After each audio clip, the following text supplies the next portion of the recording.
Hello, today I'm going to show you how to change a Euro cylinder lock on an aluminium door.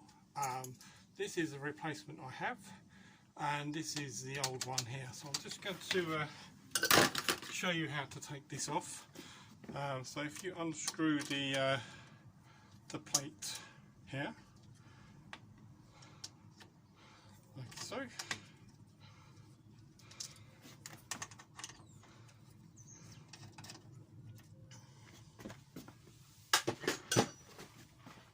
Prise it off, so the plate's now off, and there's one screw holding the cylinder lock in place.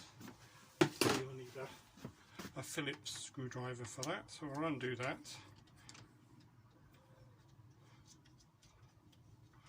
Like so. Simple bolt. Always keep the old one because the new bolt that came with the new Euro cylinder lock was too long, so keep hold of all the bolts. So this is the old bolt, so keep hold of that. And now we just want to get the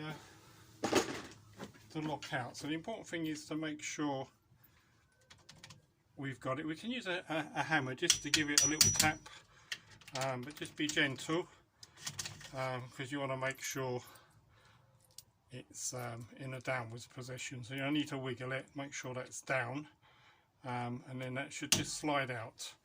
So this is the old one. It's very old, as you can see. It hasn't got a snap protection and it's not pick proof. It's only 5 pins, so it's quite an old cylinder lock. Now this is the new one. This one's got 6 pins. It is classed as anti-pick, anti-break. So it's a little bit more protection. Now obviously this is the snap zone here. Now this is quite a big lock, so I really should have got a slightly smaller one. This is 35 and 35, but it's okay because the break zone's here. So if we slide that in, so make sure the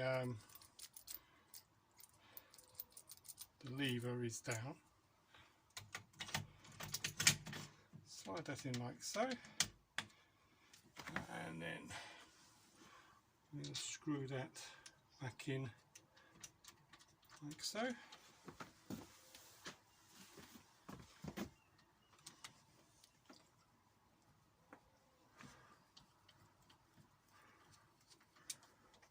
There we go, just check that it is working.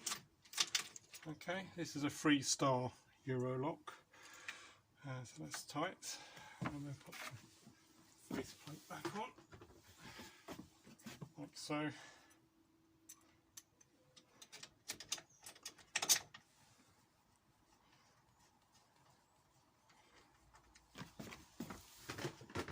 I did actually lose the original screw for this, so I'm just putting a little a food tag in there just to pack it out, so I can screw that back in without any problem.